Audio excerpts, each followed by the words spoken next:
welcome to today's episode about body image. In the episodes of Hack Your Sexuality, we are covering different themes about sexuality. If you would like to refresh your mind, what is the definition for sexuality, I recommend you to check the intro episode. I'm Janika Ruska, sexual counselor studying neuroscience, and today's episode we are going to talk about body image, one of my favorite topics. Welcome to today's episode.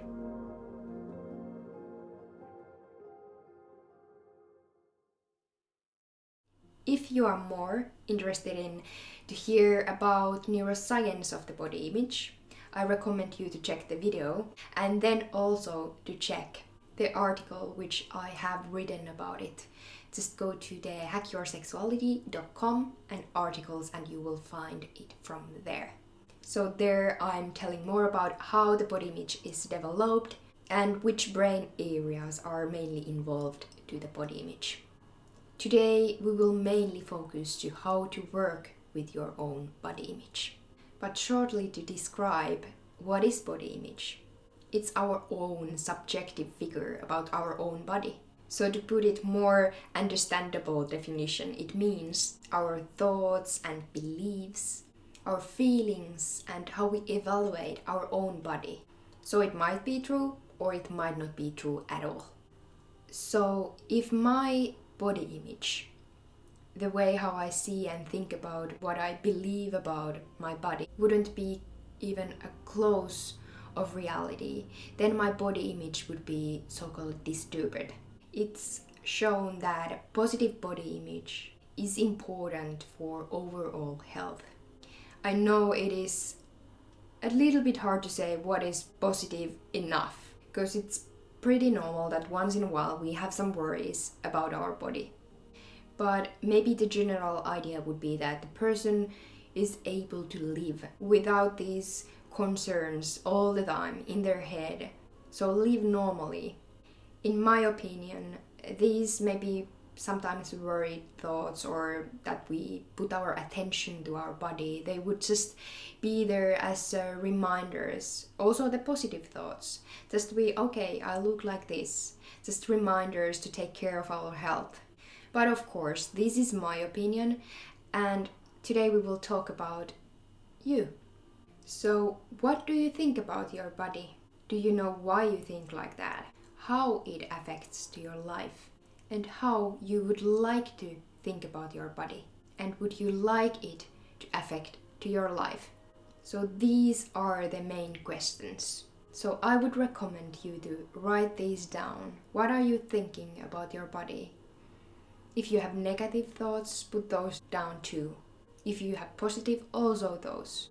Because sometimes when we are just thinking these things in our head, they grow kind of bigger. So when we write those down, we become more aware of those. If you're ashamed of your body, that's totally fine. We don't need to add any shame top of the shame. These are called meta emotions, which we don't need. So if you are feeling ashamed, that's fine. That's the thing you may want to work with. When you have listed things you are thinking about your body, the second question is to ask why. Why you are thinking like that, especially with the negative thoughts. I will give you a few examples for the why reasons, but you don't need to take these. I recommend to not to take these if they are not in your head already. But these might open your eyes. Is it because you are comparing yourself to another person? Is it because your body has gone through big changes? Is it because someone else has said something mean or negative to you about your body? Is it that you're defining your worth as a human being through your body? Or is it that you are focusing to small part of your body instead of the whole body? It can be also that you may think that everyone else looks like that and other people likes that kind of body and I don't have the similar one.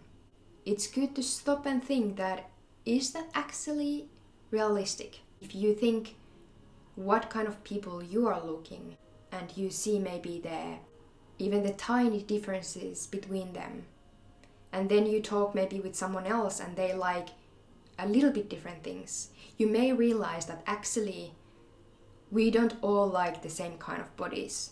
I also like to point out the evolutionary point of view, that it's good to have diversity there.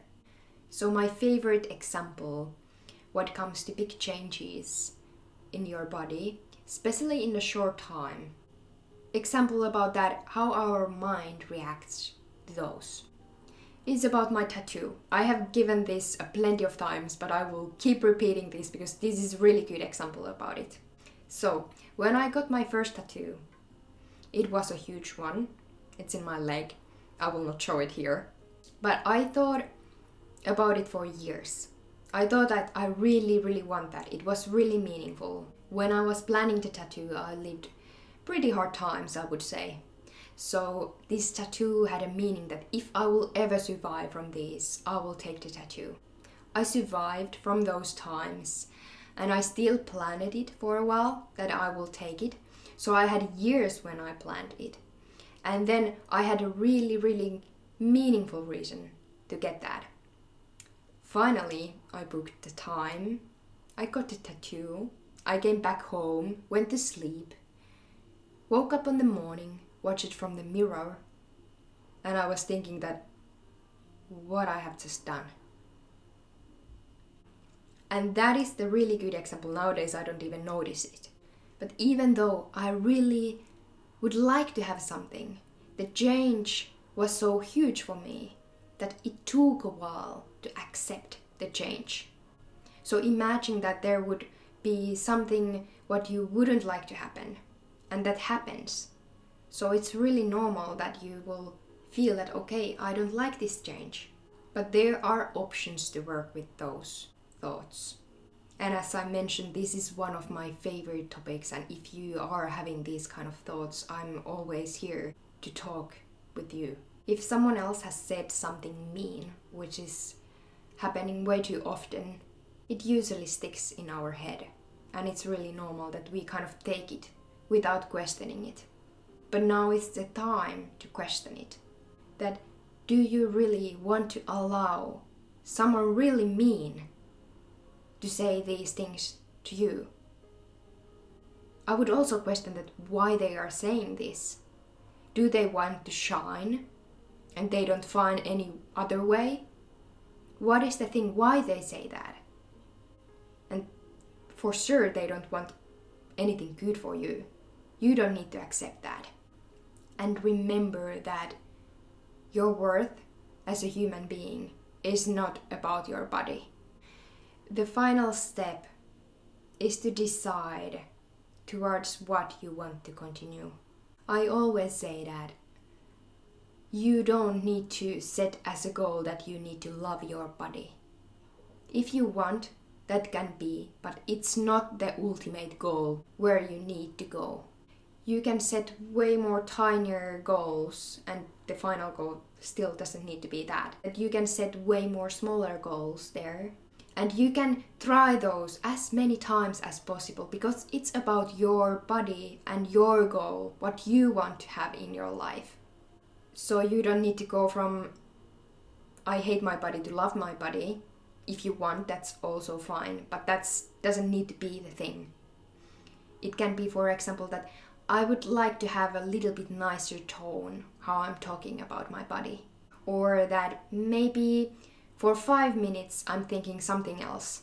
It depends, of course, where you are now and also where you would like to go. The final thing what I want to say is that if you want to do some changes, like actual changes to your body, you are the person who decides about those. But it's really important to know why you would like to do those. So you're allowed to do those changes. But it is really good to have the healthy thoughts behind the decision. That's all about today's episode.